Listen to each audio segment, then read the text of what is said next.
l'épisode d'aujourd'hui du podcast Kwibuka, le docteur Bizimana nous relate la propagation exponentielle du génocide perpétré contre les Tutsis dans tout le pays. Les militaires, gendarmes et miliciens Interahamwe sont tous mobilisés et travaillent ensemble pour traquer et tuer les Tutsis sans exception aucune.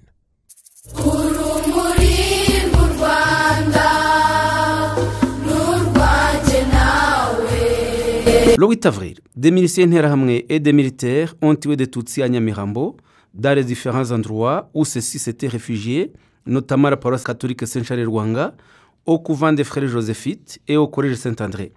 Le même jour, les Interahamwe ont commencé à massacrer les Tutsis qui s'étaient réfugiés à la paroisse catholique de Ruhuha, au Bugesera. En commune Taba, préfecture Gitarama, ont également commencé les massacres le 8 avril 1994. Les miliciens Interahamwe ont installé des barrières à différents endroits, dont Rwabashasha, Buguri, Gisheshe et aux alentours de l'hôpital Remera Rukoma, où M. Kubwimana Silas, président du MRND dans l'ancienne commune de Taba, qui était une personne très influente, a organisé une réunion à Kiriamukinzovu et déclaré que le Tutsi est l'ennemi qu'il doit être dénoncé. Kubwimana continua par le mensonge selon lequel les Tutsis auraient creusé des fosses dans lesquelles ils allaient jeter les corps des Hutus. Depuis le 8 avril 1994, les Tutsis ont été petit à petit amenés à Kiriamukinzovu, qui porta désormais le surnom de CND pour y être massacrés.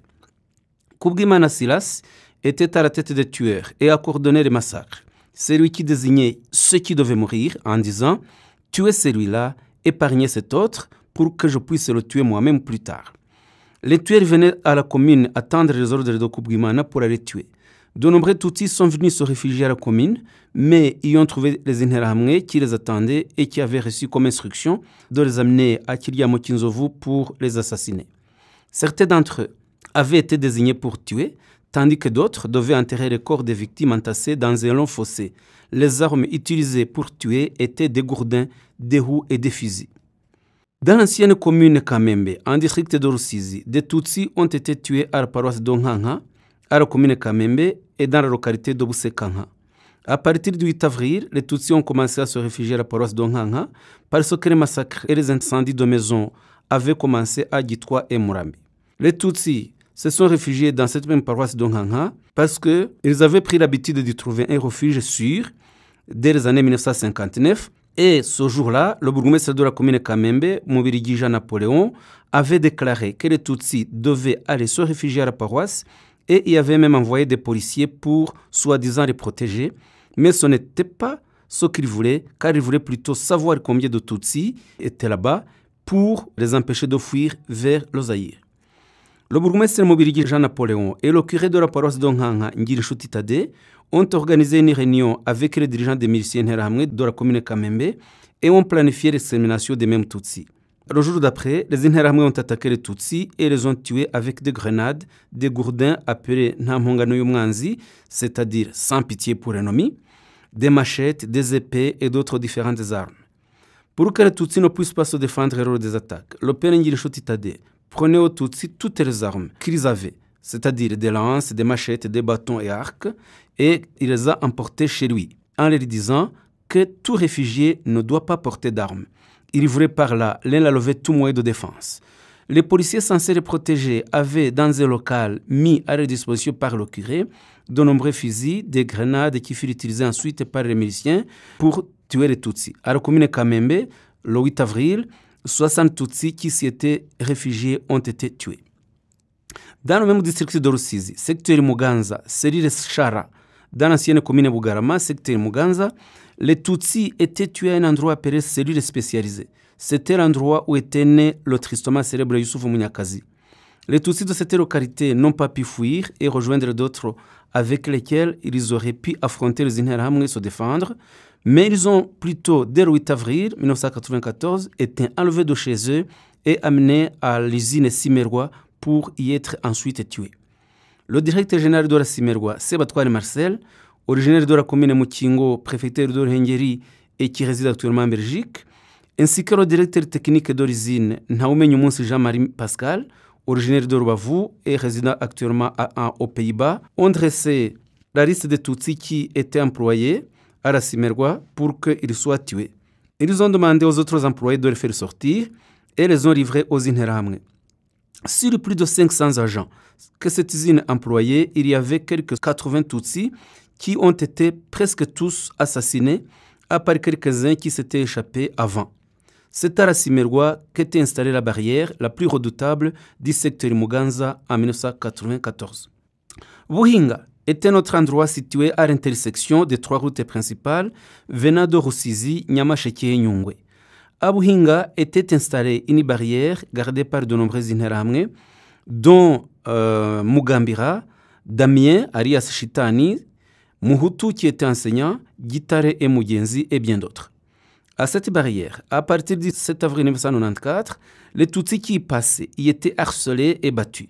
Certains d'entre eux étaient déshabillés et sommés de danser devant les tortionnaires. Le 8 avril 1994, 4 Tutsis furent tués. Les Tutsis dont les maisons n'avaient pas encore été incendiées ont commencé également à être massacrés. Les miliciens Interahamwe du secteur Bushekeri ont commencé à encercler les Tutsis de cette localité, ainsi que ceux des cellules Ruvumbu, Rungwa et Nyanza. Tout ce qui était pris était amené à Buhinga, tué et jeté dans une carrière creusée à Buhinga. Les Interahamwe avaient comme instruction de tuer les Tutsis ensemble, en grand nombre, pour pouvoir pourchasser les autres Tutsis qui se cachaient.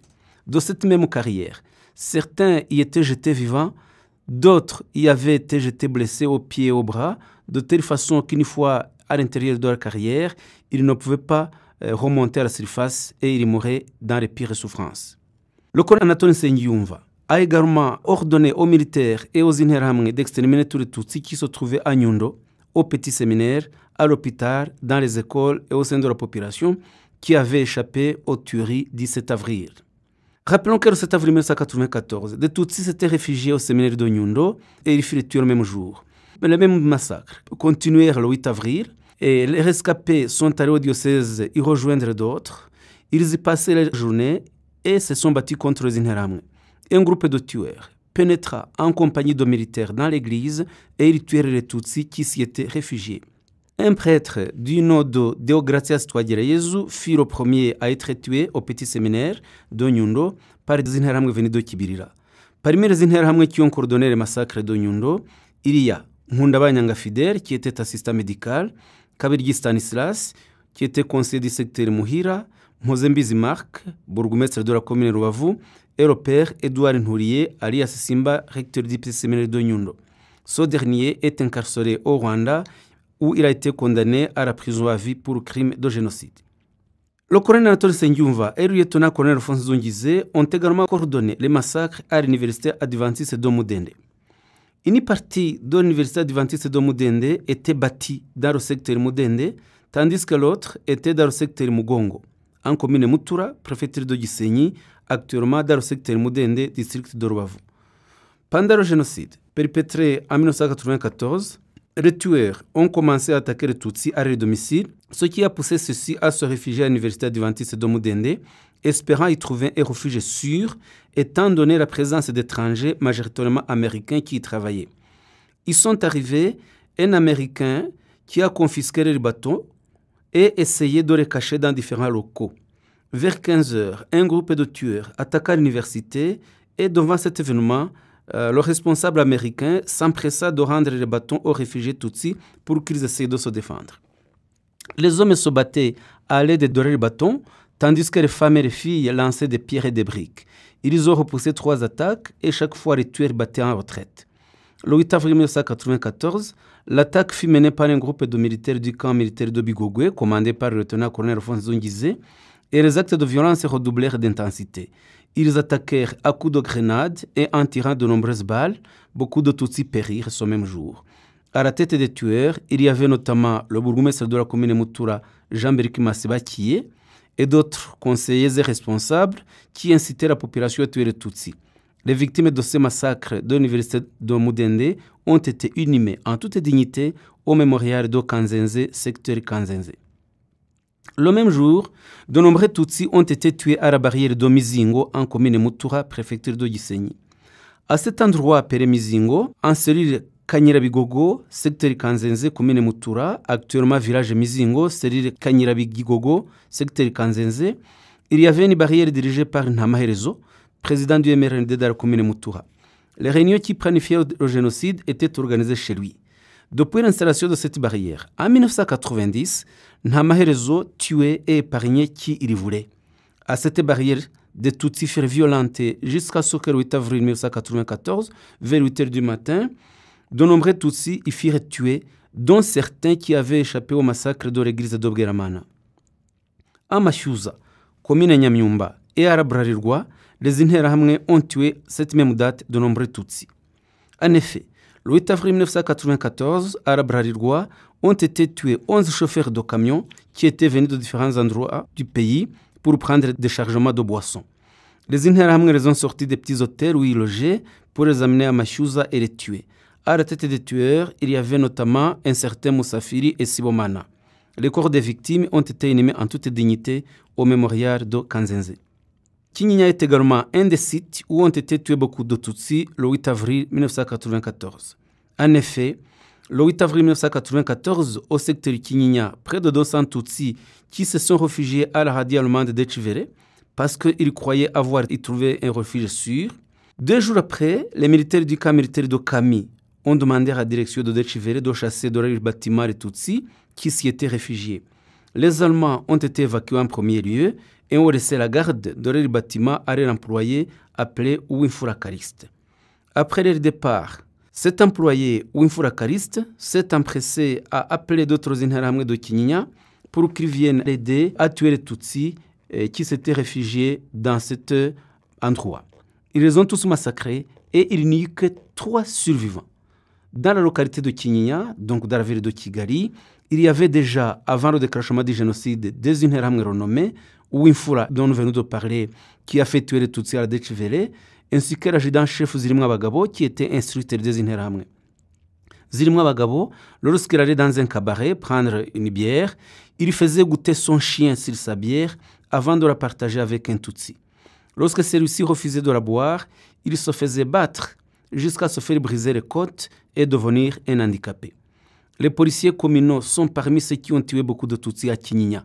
Jusqu'ici, les Tutsis originaires de Kinyinya qui ont été tués et qui ont été inhumés au mémorial sont au nombre de 441 dont les noms sont connus.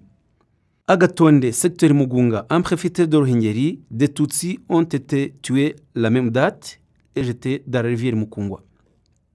Les Tutsis qui résidaient à Mugunga, dans l'ancienne commune Gatonde, à proximité d'Ondusu, ont été jetés dans la rivière Mukungwa à l'endroit appelé Bukeri, près du centre commercial et du marché d'Ovunga. Bukeri est un pont sur la rivière Mukungwa qui relie le secteur Shira en district de Nyabihu et Mugunga en district de Gakenke.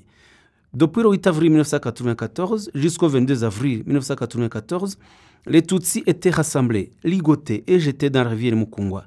Leurs tortionnaires leur disaient qu'ils les envoyaient à Arusha aux négociations de paix pour se moquer d'eux. Ceux qui allaient mourir étaient rassemblés sur le pont reliant les communes Gatonde et Ndusu. Parmi les massacres de ces assassinats, il y a le conseiller Nsanzubukire Ernest, le bourgmestre Nizeyimana Jean Bosco qui dirigeait le MRND dans la commune Ndusu, Nizeyimana Gaspard alias Kaguta, le sous-préfet Nzanana Dismas, Dobusengo, le préfet de Ruhengeri Nsabumugisha Bazir et Mutabaruka, ex-membre des forces armées rwandaises qui était gardien de prison.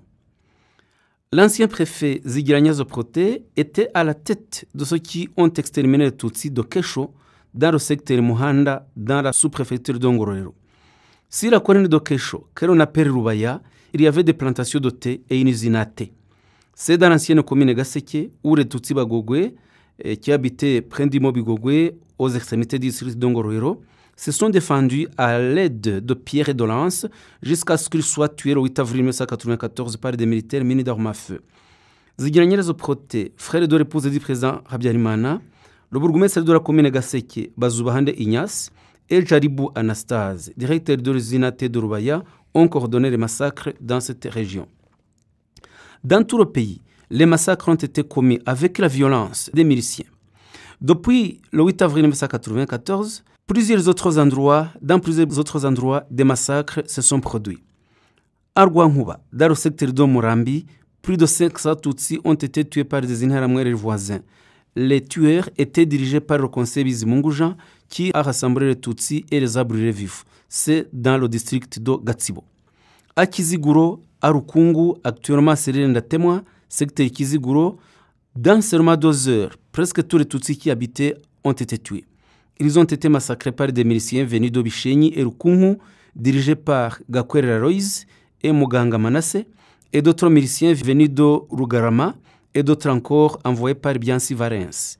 Le même jour, ont été tués des Tutsis à Kaje, Serire Rwamitereri, secteur Murambi, au centre de Rugwiro, où des Tutsis qui étaient rassemblés sous le prétexte de les protéger, afin de pouvoir en réalité les massacrer ensemble. Les assassinats ont été planifiés par le bourgmestre Gatete Jean-Baptiste et le conseiller Nkubana Jérôme.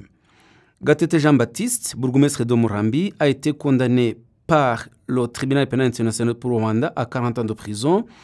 Il avait été condamné en première instance à la perpétuité. Des Tutsis ont été également tués à Ruforina, en Serire Gakenke, secteur Kiramuruzi, toujours dans le district de Murambi, de Gatsibo. De nombreux Tutsis qui étaient réfugiés à cette orphelinat croyaient échapper à la mort, mais ils furent décimés et certains d'entre eux ont été amenés à l'église de Kiziguro pour y être massacrés. Parmi les organisateurs de ces massacres, il y a Gatete Jean-Baptiste, qui allait dans sa voiture inciter les Hutus à tuer les Tutsis. Il y a également le conseiller Munyabuhoro Pierre Claver et d'autres Interahamwe qui l'escortaient et qui étaient dirigés par les policiers Rusagara et Deo Niyonzima. À cette même date, les Tutsis qui s'étaient réfugiés à l'usine Tedomata, dans l'ancienne région de Nyaruguru, préfecture de Gikongoro, ont été massacrés aussi, ainsi que d'autres qui étaient réfugiés sur la colline Nyawera, secteur Mwiri, dans le district de Kayonza. Le même jour, près de 5000 Tutsis qui s'étaient réfugiés à l'église adventiste de Kiambara, secteur Bigogwe, préfecture de Gisenyi, ont été massacrés, tout comme ceux qui s'étaient réfugiés à l'hôpital de Shira, en préfecture de Rengeri, actuellement district de Nyabihu. Toujours le même jour, les massacres de Tutsis ont commencé dans la commune Rutsiro, en préfecture de Kibuye. Également à la paroisse d'Ozaza, qui est l'une des premières paroisses catholiques les plus anciennes du Rwanda, qui est en fait une véritable pépinière du savoir, au vu du grand nombre d'écoles qui ont été construites par l'Église catholique et autres religieux, cela n'a pas empêché que la haine des Tutsis y soit enseignée. Pendant le génocide, le 8 avril 1994, des massacres ont été commis sans aucune retenue à la paroisse d'Ozaza. Jusqu'à la date du 9 et 10 avril, des tueurs ont lancé des attaques contre les Tutsis qui s'étaient réfugiés à la paroisse d'Ozaza, tuant et blessant de nombreux Tutsis. Des armes traditionnelles, des fusils et des grenades ont été utilisés. Jusqu'au 11 avril, le survivant de ces attaques essayait de se réfugier au petit séminaire d'Ozaza et jusqu'au 11, il n'avait pas été attaqué.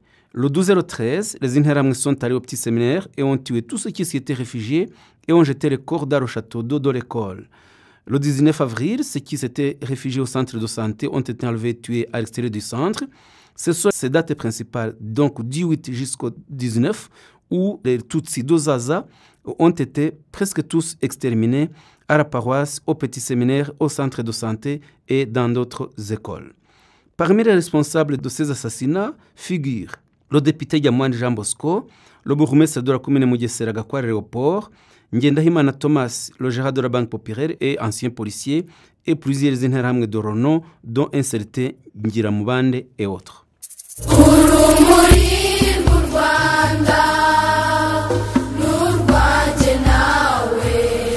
Merci d'avoir écouté ce nouvel épisode du podcast Kwibuka. Comme toujours, assurez-vous de nous laisser un commentaire sur ce que vous avez aimé sur le podcast et partagez-le avec d'autres personnes qui seraient bien intéressées à l'écouter.